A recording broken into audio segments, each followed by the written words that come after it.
back Hayabusa into the meta game as we go into game number 2. Feeling ko mas matagal to.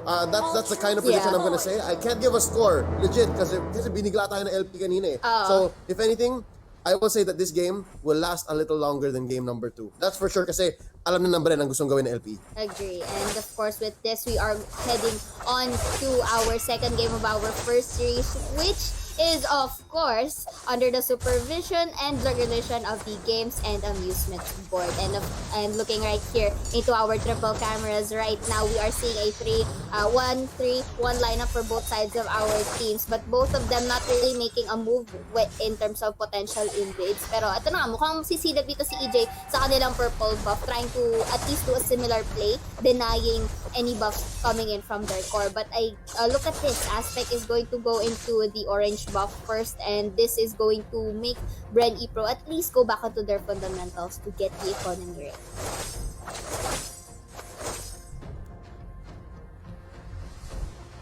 Okay, so right now we are seeing right here that both of our teams just really poking each other out. Not much of action is happening through, but Rebo really with a low break of health right here against Ryota was able to dash away, but the first spot is gonna go to Khalid dito. But Aspect is going to have some space in getting that purple buff in return. So this is pretty good for LPE taking the first blood. And right now, here, we are seeing that Arvs is going to be at least defeated by a half health against Lapizi and company dito. But this is also enough of the time for LPE to really respond. They don't really want that casualty away from their side. Yep, surprising no, na napapagana pa rin ng Eagles ito because as Bren Epro, I was expecting they would play a little safer. But right now, as you can see, Cartesi already ended up in the top lane. First blood being scored onto Rebo. I actually expected Flap to be using this Lapu-Lapu. Pero yun nga, mas siguro gamay ni Flap ang Yuzhong. And Rebo is the eternal Swiss Armadillos. Engaging with the Tempest of Blade sa baba. Flap easy with a defensive Black Dragon form. Okay, luckily though, Aspect was able to escape that dive kahit sila nga naman yung nag-commit doon, because you don't really want to give some space for Bren Epro to actually escalate their economy here. So this is good call for Arvs using the meteor showers to shove away the Lancelot into going back into his turf. So again, with our side lanes right here, wala masyadong action because both of our teams really need the resources that they need. But look at this coming in, a deep pressure for EJ. It really will take a lot of damage from that Chango and the as well. But quite right here, Sandstorm is going to be in play, but it's not going to connect to anyone. So this is going to force them a disengage and will be opting for the objectives instead. Pero many people are in the vicinity. Meanwhile, onto the bottom side, tamang haras lang dito para hindi nga sila makapag-push through. But look at that, Ejector is gonna come through for Pew. Uses the flicker right here, and Armin is gonna free hit, tries his best, and they will be getting that kill, but that's the trade coming in from the Valier. Tempest Blaze will be used, but it's not gonna connect to anyone right here. EJ tries to go in, but luckily did not connect to Ling and was able to go for that disengage. What's happening essentially is Bren Epro, nagpapakagat sila. Essentially, sinasabi na si Eagles, sige, aggressive kayo. Sige, papasok kami ng konti. And that's the story here. Look, EJ finding the Hurricane Dance onto Ryota. Pero si Ryota lalaban. He actually wins it. Rampaging Sandstorm into the first skill, going back and forth, babagsak ang Lapu-Lapu, and EJ is gonna retreat. Wow! Eagles lost the battle in mid, pero mukhang may bawi sila sa taas.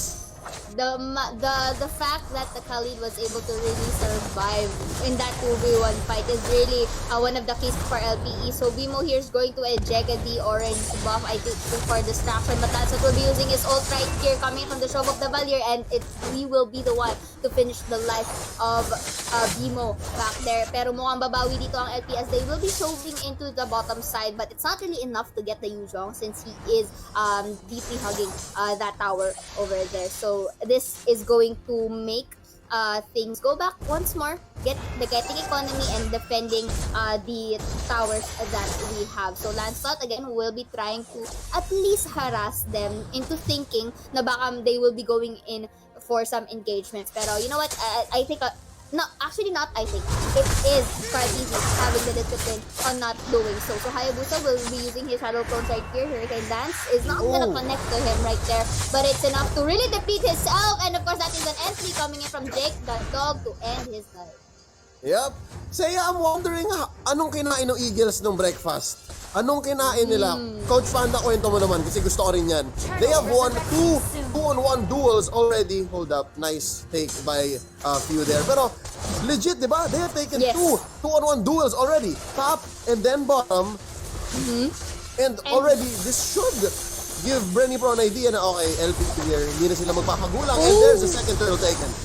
Okay, that was a good steal coming in from the Lancelot right there. But that was also a nice attempt for LPE to actually contest and force the issue. But look at this, Yuzong was able to really pin down the Chang'o and go for that take. And with the low health coming in from the Khalid right here, I saw that Jahid tries to push him away, but that's not really enough to really save him to death. And again, Cartesi, this is now an opportunity for him to go inside. Look at this, Injector's gonna be used, but Hayabusa is gonna take one. A trade coming in from Lapu-Lapu right here.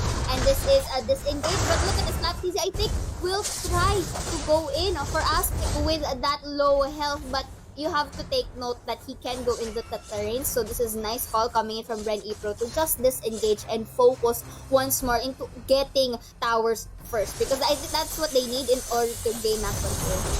So far, already ito na yung science na mas matagal nga ang laban na ito kaysa dun sa kanina. Flapinsi, gonna get caught with an ejector, palikod. There's the unstoppable force. Flapinsi survives though. Arvs still gonna continue. EJ disengaging with the Hurricane Dance. Ay nako, Aspect. Here comes the Tempest. Okay, Tempest Blade will be used to really clean up Yuzong away from the board. And again, with their Yuzong out, this forces them to disengage once again. You know why? Kasi you don't want to afford casualties right here, especially with LPE bringing in the momentum. Sure, Bren Epro also has their spotlights here. They are able to take down people there, especially when alone. Nakita naman natin, di ba, nakabawi yung Valir doon, taking down the Lapu-Lapu. But the thing is, the way that LPE rotates at this point and engaging in the skirmish fights like this one, once again, not really hesitating to go into the tower dive, but the Yuzong was there in the vicinity, so they decide to just transition themselves into middle here. They are seeing that Arvs is in danger. Meteor Shower is going to reach to throw them all the way. Look at this, Johnny will be going inside, and Tempest Space will come through. Not gonna connect to anyone. EJ will be Hurricane Dancing Aspect, but it's only to show him away. And that was actually a close call, because if Joyd was able to eject one, that could have been a game for LPE. Yup, pero hindi pa tapos.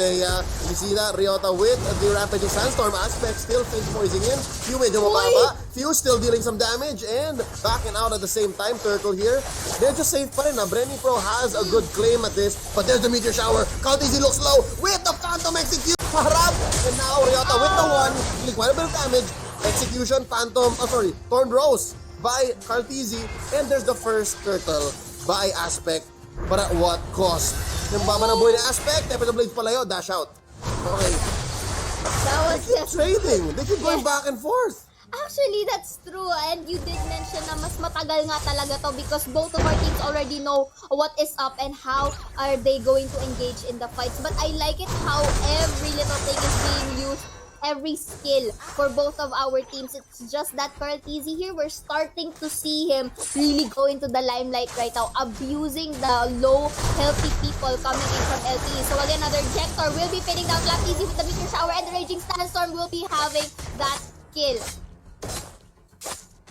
So far, ladies and gentlemen, the story of the series is Khalid is amazing. I still am yet to understand why Jake the Dog chose the Hayabusa here.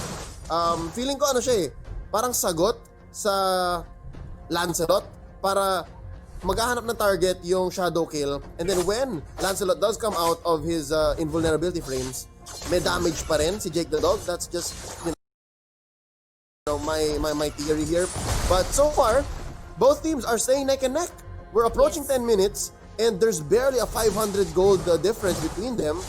Saya, one key that hindi sila mag-aasim and they are gonna fight for game number 3 here is because nice Hurricane Dance by EJ kaso walang damage output. It's because hindi nila siya na-choke the Aspect. And speaking of that, knockups all through and through for both sides of our team. Yuzong is going to use his dragon there to actually shove the members away, while Aspect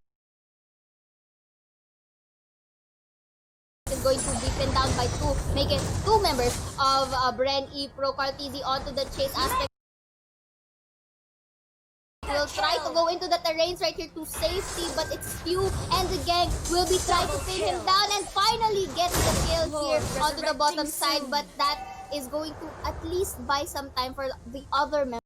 Nalugi yata doon si Kuya Mo Aspect. He chose to dive in, use the Tempest Ablaze in a defensive manner. Sure, you got the kill on EJ, but was it worth it? You lost Jake the Dog, you lost Aspect, and it was pretty much a free kill for Cartesi. So far, Cartesi looking great in this game. 4, 1, and 4. Already, nag-push na ang Bren Epro dito, mid and bottom. But note, hindi umaalis si Jake dun sa bottom lane. Kanina pa tinatrabaho. Kaya, konti na lang, inhibitor na lang titira dun sa bottom. Which is good for the Eagles. I think they should stay the course here and kind of fix the way that they engage and they make decisions like that. Wag nang mag-asim si Aspect kung si EJ lang din ang mamamatay. Wag siyang gigil. I have to agree. They have to at least take a chill pill kapag magko-call sila na shots dito. But look at this, trying to really harass BMO here and applying pressure dito sa ating middle side, which is a good call for Bren Epro because they already have this certain amount of control dito sa ating mapa. So the options for taking the Lord is open. But I think the strategy here for Bren Epro is to take down 1 or 2 members of LPE whenever they will try to attempt in winning a skirmish fight para at least secured na ang pagtitake nila ng Lord dito. And yeah, pretty good for LPE here to just staying their grounds, not overextending kasi they know already the dangers, especially with Cartesi and his damage output. So far, I think Lord is a little easier of a take for Bren Epro because I do believe yung Eagles ngayon natatakot na sila eh. Kasi I can see now in the way Aspect is moving is he would rather stay away from the fights rather than chase him earlier. But now look at this EJ with the Hurricane Dance, napping down si Jake the Dog. And that's going to be a free turret push while BMO can only watch. Seiya, this is starting to look dangerous because that was a defensive objective I've ever seen one, and medyo natrap na yata si BMO dito. That's 4-on-1 Rampaging Sandstorm pushing in the back. Take it away! Okay, so that was a beautiful sensor coming in from the Kali. But take note once more, Leo, that this is used defensively para makasurvive si BMO doon. And Chang with that meteor showers to at least put on some harassment doon para hindi na sila mag-push through with the fights that Bren initially planned out. So this is back to them getting the economy. But look at this! Ejected si Cartesi dito into the terrains of LPE but was not able to take the follow-up damage for him to be off the board. And you know what? Cartesi uses his ult to dash out but goes back into the game anyway. And look at this, ejector was again to be used pero makukorner dito si BMO right there with all of that fiasco happening not yet overtime. This place will be used to trade in the Valier, but that is, I think, enough for LPE to just disengage and do not force the issue because another casualty can really mean big for Bren Epro in pushing the lane. Yep, 1-for-1, BMO for few. I call that a wash. Feeling ko fair naman yon. And if anything, lamang pa yata ng bahagya ang Bren Epro. That is the engagement or one of the better engages para matarget talaga si Cartesi or si Few dito. But then again, Few is out. So, again, it's closer to a wash, but Bren Epro a little more ahead here. If only not the Eagles were more mobile. Tignan mo, ang bilis mag-rotate ni Jake the Dog at syempre naman, Finch Poise dito ni Aspect. I gotta say, Arvs on this Chang'e, feeling ko antay tayo lang konti and then he will turn more into a core. But right now, it's more about managing the waves, clearing them up. Now, BMO catches out Rebo dyan ka muna. Oh no, in trouble, flicker out.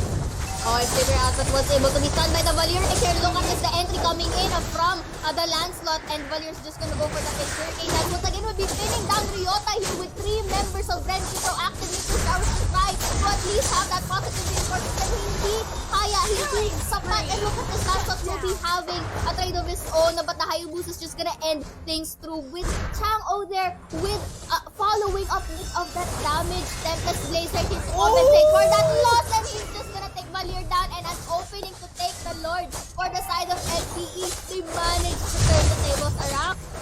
Oh, Seiya, this is going to be the most free Lord they'll ever have in this game so far. 15 minutes in. That's the first Lord for the Eagles. And finally, I could have sworn Aspect was not gonna make it. pero buti na lang naspatan niya. Hindi ko alam kung minarkahan nga ba or maganda ang communications ng tropa ng LPE, but they did say, Aspect, nandyan si Ribo, ay nandyan si Few, nandyan yung Valir, pasukin mo. And of course, he had the ult, he had energy to spare, and they got it. An amazing 3-for-2 sweep leading into the Clutch Lord here marching up top. Now, the key for Bren Epro here is 1, defend Lord, and 2, maybe leverage this this minion wave down bottom. Pero sasagutin ni Aspect yan eh. So I think their first key here to stabilizing, equalizing this matchup is to clear the waves and save this mid lane turret. Kaya tatlo ang nakaalat dito na defenders. I agree with you on that. And they also have to take note as well of Aspect going into the backlines, especially now that LPE is really applying pressure to actually most of our lanes. But they will be sticking into the top side here with a lot of population coming in. Hayabusa for the entry right here against Yuan. Papasok na rin ang ating Digester coming in from EJ. Will be taking them down. Actually, no, EJ is going to survive getting onto space, but that is enough to open up the tower on the top. And look at this, the Ling just really going all out, taking down the one, but the usual for the trade, and the low help coming in from the BMO and company is going to force them to back away, which is a good call. But look at this, Carl TZ. Nag-a-asem si Carl. I mean, alam niya naman kung sino nandun, but if BMO, look at this, think about this, if BMO was still there somewhere, tapos si Ryota and Arvs, if they get it right, they could have cleaned up house and maybe popped the immortality. But again, at least EJ is here, the enforcer, the trusted one. Maganda ang turnaround ng E-Pro, but yeah, the deed is done. Nabutas na yung top and bitin ng one hit yung mid. But you know, it's still also enough for another entry coming in from the dito once more if they are able to get the stakes into their favor. And as you mentioned nga, no, enough to actually prop that immortality against Cartesi. But they knew the risk of taking it na pwedeng mabaliktad kasi ni Cartesi yun. So they don't wanna force that issue. And speaking of forcing the issue right here, Ryota will be forced, if I'm not mistaken, he used his flicker to go back into the lanes. But look at this, Yuzong will be using his mobility once more, meteor showers to at least get, but not gonna connect much to anyone. Hayabusa with that entry shadow, but it's really gonna just go for the disengage. So this pins down Bren Epro in depleted health. Hurricane Dance used defensively to go back into the fight. And again, this is really tight spot in engaging air fights right here, but Yuzong is gonna take that trade anyway. Will be taking down the lead, not over though, and this is a good call for LPE to back away. Wala si Ryota sa board, so they need to wait for 40 more seconds before he spawns, and this is an opportunity for them to defend. They can't afford any casualties at this point because if they do, this is an opening for Bren Epro. So ang mantra ng Eagles dito, defense. They're gonna lose this turret, no doubt.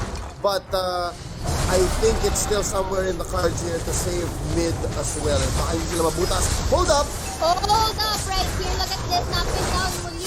But I think that was enough to rock the immortality. Actually, no. They are going to take down two members of LPE. Jake the Tog will be forced to back away. Lancelot, easy with no hesitations of going in. Will be propping up that immortality.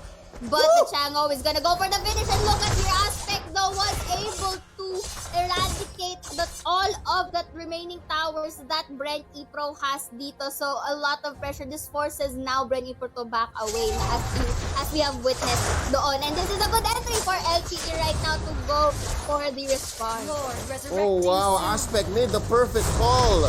That was legitimately either all in or nothing. At sabi ni Aspect, sige, bubutasin ko na yung bottom, declare ko na yung wave, na-out ko na yung orange. And Jake is taken out by Flap TZ. This is Bren Epro holding on. They have taken a few hits. They have been rocked, but they're still in it. And now, for the Eagles, I gotta say, medyo delikado. Itong Lord na ito, Carl TZ is coming on in 3 seconds. Medyo nandito na yung tropa ng Bren Epro. This might actually be another Lord for Bren. I'm not sure. Depends if they are able to have that successful steal. Look at the Sandstorm is going to be used, and that means Charles will go through it through. Will be taking down the Akai right here. And look at this Charles coming in from LTE right now. It took a little bit of time in taking Lapu-Lapu, but it is enough to defeat the members of Bren Epro down to 2. So only 3 members remaining that is alive on Bren. This is an opening now for LPE to get the Lord. But as mentioned, Carl TZ is alive. That potential retribution can still be in play, but they are not gonna let that happen. Ejector though was not It was not gonna connect to Cartesi, but in that minion, but again, enough to really push him away. Yep. Check out the items, no? Few just bought himself a Twilight Armor, ladies and gentlemen. Naiintindihan ni Few na parati siyang tatargetin ng mga pwede mag-dive sa backline. With the dog aspect, as long as we can get rid of the Valier, it's all good in the hood. Now, Maltese looking low! Aspect takes him down! Never the blade para mag-disengage! Saya! Okay, hindi pa sila nakapag-pag-use. We'll be taking a trade again down lane right here, but that is good reinforcement for LPE now to take the remaining members. And that is a double kill coming in from the Yuzhong Shanga. Will be having that shutdown at hindi pa siya matatapos dito. All of that damage coming in from Arbs is being used really well for the side of LPE right here, and they still manage to survive and deny this Lord take coming in from Bren Epro and para mapunta sa kanila. And look at this! The minions into the base enters. So this forces them now to just stay there, wait for them to actually get these. And look at this right now. Ryota unfortunately was alone. Hindi niya kakayanin i-take yung Lord ng solo. But Arbs is also there in the vicinity. I like it though how EJ is there to monitor their move. I think with a potential steal. But you know what? Mimo is just gonna enter here as well. Yep, ang story nitong Lord na ito is paunahan, marating ang core. In comes Cartesi, in comes Aspect. Let's see who's gonna get it. Kaya sila Okay. dito. Oh, look at that knockback from the drive right in front. He was going to entry. EJ is going to corner up two members of LPE, but I think that's not enough to take them down as a casualty. Look at this. Revo here will be taken down as well as Ling onto the backline. Staircase down as well. Si EJ doon, and this is just a lot of opening now for LPE to go inside their base. Okay, saya 3 defenders for Epro plus a Lord. Kompleto ang Eagles dito. The key here is for the Eagles to not lose their damage. And Ryota, he's in very thin ice. Oh, Medyo look at that. delikado. With the life steal at Ryota was able to get in, managed to stay alive, but not for long as said by Yuzhong right here. Hayabusa with that entry of his shadows, but this is enough to really disengage them once more. I love it how LPE is just being patient right here, not being too greedy. Kahit sabihin nating 3 members lang ng Bren ang nandito sa ating board. I like it. Ang priorities talaga ng Bren Epro, ng Eagles is to, sige guys, hindi natin natapos, nakapag-depensa tayo, maganda na sana yon, 3 defenders left, but we'll just take what resources we can. Few with the steal in your face ng purple. Wow! Whoa, that was just sneaky plays coming in from Few there, just taking away an economy na dapat sana mapupunta sa LPE. But again, do not fret for the side of Eagles. But you know what, Leia, this is I think one of the most intense fights na makita natin maglaro ang LPE. They really know when to place their timing here. It's just that this time they have the discipline enough to call whether it's an engage or a disengagement fight. And what I say guys, this is gonna be a game longer than game number 1, and we're approaching the point kung saan times 2 na siya nung length, and I expect no less from both of these teams. Bren Epro wants to recover, the Eagles still want to do more, and Bimo and Cartesi see each other and they are stickering. Now Cartesi knows he can't engage, pero alam kaya ng Eagles na nandito si EJ at si Few. Delikado yan. Yes, and they really have to be careful whenever they try to scout out the areas of our map, because Bren Epro here can have a good strategy in giving the element of surprise. And look at that, Meteor Shower's just gonna leave Cartesi at least going back into our base to regain some of his health. But let's see how LPE is going to utilize this time that they have right now. So EJ already has the information na 2 or 3 members rather are into the middle sides. He just will just tell his members na okay, sige, may mga members dito, but they are gonna transition here into the bottom side. So Flatteezy is gonna use his ult in defense.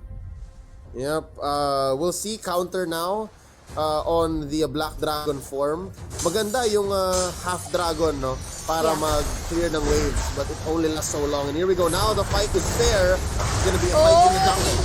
Sandstorm reviews once again for that edge right there. Flatteezy was going in as well. Timeless base, however, is going to be over. Not gonna connect to anyone, and that is going to defeat their help by a long shot right here. So Nick the dog is trying to go in and out and will be taking down Cartesi. This is going to be an essential fight for the LPE right now, as they will be taking down one of their core damage. Look at this aspect on the back door, however, will be trying to actually defeat the help of the base, and this is not over. Sandstorm once again will be used, and the dragon form is gonna be hovered by Yuzhong.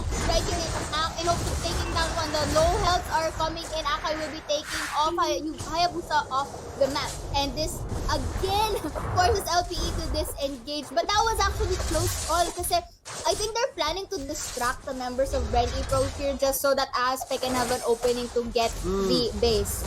Pero Seiya, I feel like that was too much of a gambit. Masyado pang maaga para gawin yun and kulang sila ng waves. Maybe if it was 2 waves crashing in from top and bottom, tapos kasama si Aspect, then maybe you leave him 5 seconds, a solid 5 seconds, and we might have a case. We might have game number 2 in the bag. But that just wasn't it. Yung laban masyadong malapit doon sa base ng Bren Epro. Kaya kahit wala si Cartizzi, kayang sumagot. Maganda pa rin, relatively, ang board wipe, ang clear ng Bren Epro. You have few, and you still have Rebo, who is a better duelist, but is an okay wave clearer. So right now, reset sila. Dahil may Lord, tig-isa na sila, I think this next one should make the difference. Whoever gets this Lord here, kahit na lamang ang Eagles dito, on the map, I'd say, Bren Epro, if they get this Lord, could just finish wherever lane they choose. Okay, this is pretty risky for the side of Eagles with Ling being absent. But look at this, Hayabusa's gonna compensate with that and depleting the health of Black Easy. But look at this, the life steal capability to him is just too real. At this point, at nagpapagulo lang dito si Aspect that the space can be used for Rebo. But actually, that's a good call. Kasi it was forced to dish out the temple space of Ling. Kasi ngayon pa lang siya papunta dito sa ating Lord side, and him without having that ult means that he has to reset the cooldown bago siya bumalik ulit in ever may mangyayaring teamfight. Yep, and looking where this next teamfight might happen, if it happens close to Lord, that's good for Eagles. Kasi, again, Aspect can just do this, pwede sila manggulo. If they manage the waves right, they can do what Lamb to do anyways. And if they can, again, backdoor, that's what we call it, guys, backdoor, para patingin mo yung base ng wala yung laban, na wala dun yung minions mo, wala dun yung mga kampi mo, then kung magawa nila yun habang wala pang Lord, then lamang. But right now, I think there's a big team fight happening. It's gonna be decided by this.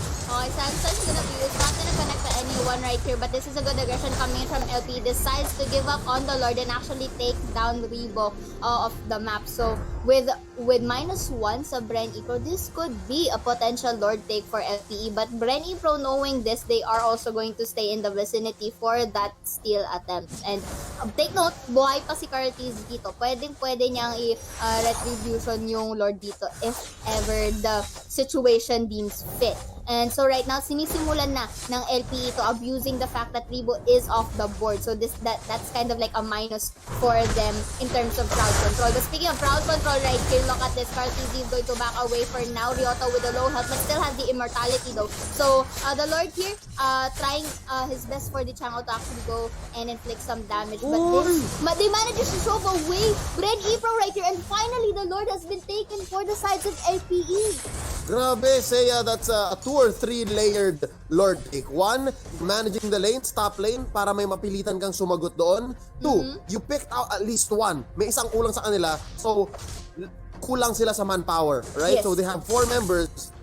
They have to send someone up, and then they have to send someone to defend against you and to clear waves.